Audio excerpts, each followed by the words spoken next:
Complete web ডেভেলপমেন্টের second মডিউলে তোমাকে স্বাগতম। এই মডিউলে আমাদের উদ্দেশ্য হচ্ছে যে ধরো আমরা কিছুক্ষণ আগে যেসব ওয়েবসাইট বানাচ্ছিলাম বা একটু আগে আমরা যেসব ওয়েবসাইট নিয়ে কাজ করতেছিলাম, আমাদের তখন কাজ ছিল এই যে second.html এই ফাইলটাতে কাজ করা। ধরো তোমার যদি এই ফাইলটা বন্ধ থাকে সামহাউ, তুমি তোমার আগের ফোল্ডারে যেতে পারো যেই জায়গাটায় তুমি এগুলোকে সেভ করছিলা।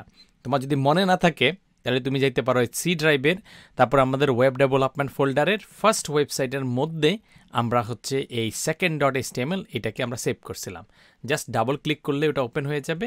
তারপরে তুমি দেখবা যে মোটামুটি সাদা কালো, মানে এখানে আর অন্য কোনো কালার নাই, সাদা কালো, একদম সাদা কালো টিভি আছে না, ওই যে আগের দিনের সিনেমা, সাদা কালো সিনেমা, ধরো রাজ্জাক, ববিতা, কবরী সরোয়ার এদের সাথে যে সিনেমা ছিল সেই আমলের সাদা কালো জিনিস। তো এই সাদা কালো জিনিস দিয়ে তো আর মডার্ন যুগে চলবে না, এখানে লাগবে হচ্ছে রূপবতী, সুন্দরী, মেকআপওয়ালা, আলতা পালিশ লাগানো, সেই রকম কিছু একটা। তো সেই রকম ফাটাফাটি ওয়েবসাইট তুমি কীভাবে বানাবা সেই রিলেটেড ডিসকাস করবো আমরা হচ্ছে এই মডিউলে। তার মানে কোনো একটা এলিমেন্টরে বা ট্যাগরে ধরে কীভাবে তুমি মেকআপ লাগাই দিবা, কীভাবে তার আশেপাশের স্পেসিং দিয়ে দিবা, কীভাবে ওটা হয়তো বর্ডার বা রাউন্ড রেডিয়াস দিয়ে দিবা, এইরকম অনেক এক্সাইটিং জিনিস আমরা দেখব এই মডিউলে।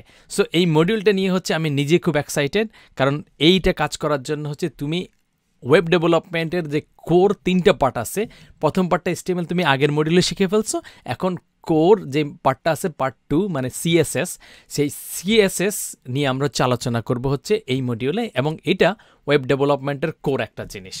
তো এইটা করার জন্য আমরা কয়েকটা কাজ আগে করে নেই। তার মধ্যে হচ্ছে ধরো আমরা আমাদের ভিজুয়াল স্টুডিও কোডে চলে যাই।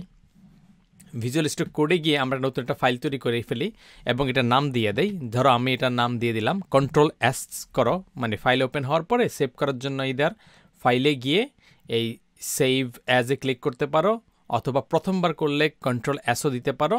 দিলে যেহেতু এটা সেভ করা নাই তখন তোমাকে বলবে তুমি কী হিসেবে সেভ করবা।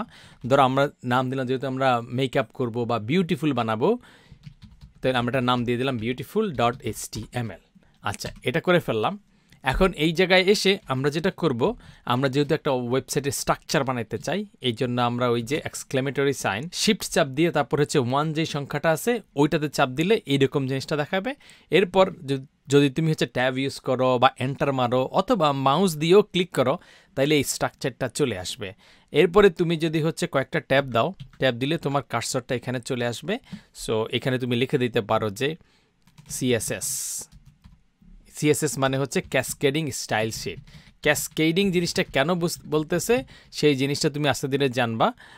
আপাতত হচ্ছে তুমি জাস্ট CSS সম্পর্কে জানা শুরু করো, যে ক্যাসকেডিং স্টাইল শিট এই জিনিসটা তুমি জানলা। এবং এইটাকে আমরা একটু ক্লিনার রাখার জন্য এই জায়গাটায় আমরা হয়তো এই যে জিনিসটা আছে এইটাকে আমরা এই 3টা লাইনকে ডিলিট করে দিলাম যাতে জিনিসটা একটু ক্লিনার থাকে। এটাকে আমরা সেভ করে নিলাম। তলার মধ্যে হচ্ছে আমি একটা H1 ট্যাগ বা কিছু একটা দিয়ে দিতে পারি জাস্ট এখানে রাখার জন্য, যে অ্যাডিং মেকআপ, তারপরে দিয়ে দিলা কারণ মেকআপ হলে ডেফিনেটলি কোনো একটা জিনিসকে মেকআপ করলে প্রিটি লাগে, সুন্দর লাগে, বিউটিফুল লাগে। তো সেই জন্য আমরা এটা করে ফেললাম। আর এই যে আমরা ওয়েবসাইটটা বানাইলাম এটা দেখার জন্য আমরা আমরা হচ্ছে আমাদের ফোল্ডারে চলে যাই। এখানে আমাদের যেই ফাইলগুলো আছে তার মধ্যে একটা হচ্ছে বিউটিফুল। এই বিউটিফুলকে ডাবল ক্লিক করো, তাহলে বিউটিফুল অ্যাডিং মেকআপ এইটা ওপেন হয়ে যাবে। তার মানে পুরো জিনিসটা মোটামুটি রেডি। আমরা নেক্সট মডিউলে চলে যাব, সেখানে গিয়ে আমরা দেখব যে স্টাইল কিভাবে অ্যাড করা হয়। সো আপাতত এই ভিডিওতে এখানেই থাকলো। আমি নিজে খুব এক্সাইটেড এই CSS রিলেটেড জিনিসগুলো তোমার সাথে শেয়ার করার জন্য। অনেক ইন্টারেস্টিং জিনিস আমরা দেখবো, জানবো, এবং তুমি অবশ্যই ল্যাপটপ নিয়ে রেডি থাকো।